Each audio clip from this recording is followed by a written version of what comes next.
Waheguru Ji Ka Khalsa, Waheguru Ji Ki Fateh. So today I want to talk about the true seeker. So basically now, so this person that I'm talking about, this true seeker, is looking for something which they do not know what it is themselves until they find it.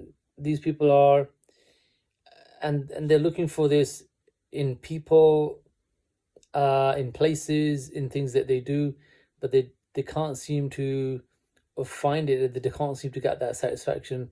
It's almost like a mother, almost like a child looking for his or her mother, and although everybody else is around that person, but that child or that person is just not getting that satisfaction until it meets that person or meets that mother or father, whatever it is that it's looking for.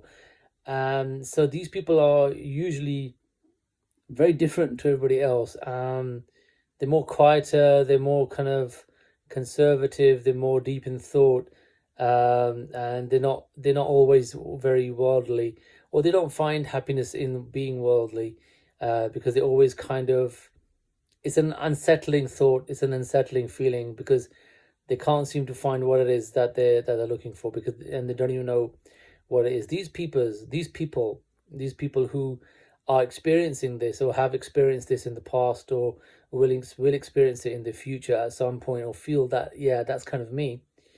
um I must let you know that you are a true seeker, and a true seeker means you're searching for the truth. So a true seeker, or rather a truth seeker, if you like, you can say that as well. You're a truth seeker. So somebody in this kind of state of mind is a truth seeker. They're searching, they're looking for the truth, as in, um, this truth. What is this truth? Um, that, what is this purpose of human life? What am I here for? What am I here to do? Am I here to do what everybody else is doing? Why am I so different? These kinds of things. So that these kinds of thoughts are coming through that person. So this person, they don't know it, but they're actually looking. They're actually searching for God, and therefore they're called truth seekers. And God is truth here. So that's what these people are looking for. And if you are in this category, then that's you. You're a truth seeker. And until you don't find this truth, until you don't find this God, you won't get satisfied within that. That feeling, that burning feeling inside you, will never ever go away. So now that we've established that, um, let's look at what God has done, what God has created, where God is, and how is it possible to get on a path, a spiritual path, to communicate and to meet and ask whatever questions and feelings. So this is really for those people who are, as I said, who are searching for this. If you're not really searching for this, you don't find it interesting, then it's not really for you.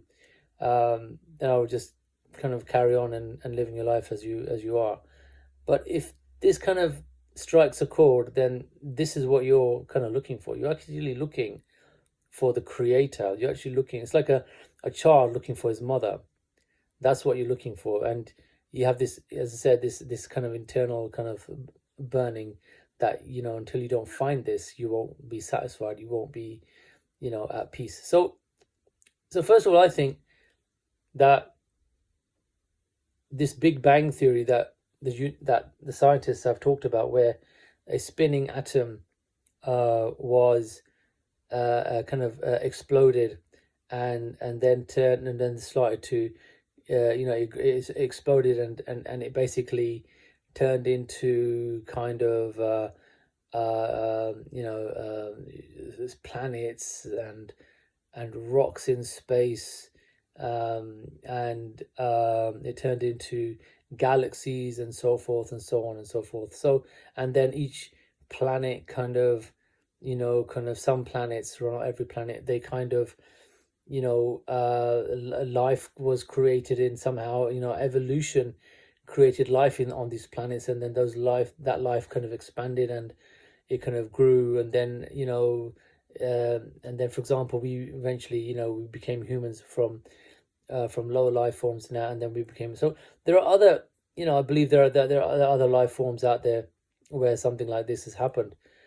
But I do think of one thing, that in order for this to have evolved as it has, I do think, what ingredients did God put in that atom uh, to have created this, which is quite incredible when you think about it, because what kind of intelligence could have done something like that, to have created, an atom, and in the atom put all the ingredients in the atom that when it blows up, it is going to spread out into the universe, and create a universe, and create these planets, and animals, and people, and things like this, and through time, and through evolution, through more and more time, through development. So what kind of, I don't know, what kind of a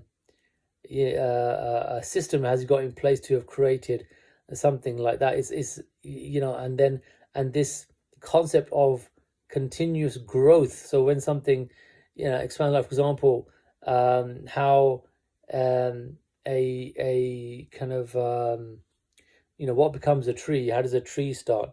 It's just something that's coming out of the ground, and then it turns into, gets bigger and bigger and bigger, and evolves, and it develops, and just as we do as humans. And then this process of change and growth, self growth is self change, and the intelligence that's put in that to be able to do that. Or how did he create that? What did he do for this to come about? It's, you can't fathom it. You can't be thought about. It can't be measured. The intelligence cannot be measured.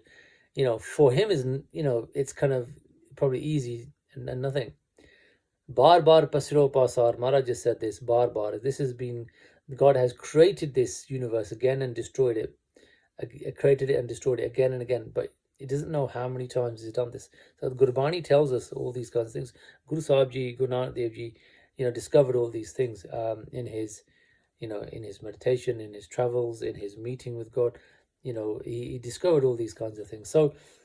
So this infinite God, basically, this infinite intelligence that has managed to do this, and then embed himself in his creation, is quite an incredible thought. It's quite incredible, and this is what Gurbani is telling us, that that God is in his creation. So this incredible God that has done this, where is this? How can you speak to them? Well, Guru Nanak Dev Ji says, Maharaj says that Gurbani Nirankar hai.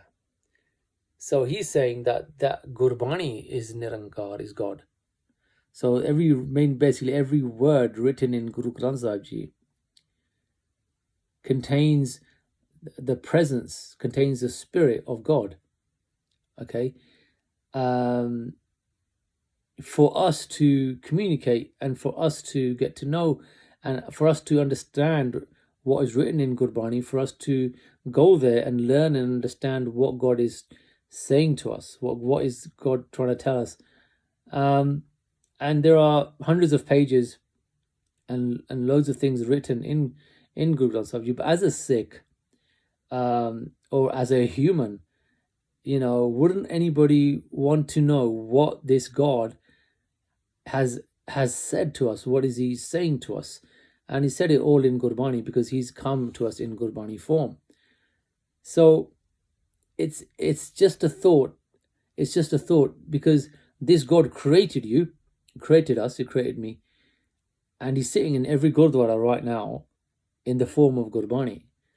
Would you not want to know what he's saying? Would you not want to know what he is trying to tell us, that he's written all this information in Guru Granth Sahib Ji in hundreds of pages? Would we not want to know what is in there? What is his message to us? What is our creator's message? And that's something that can be, thought about and discovered in the next part. Waheguru Ji Ka Khalsa, Waheguru Ji Ki Fateh.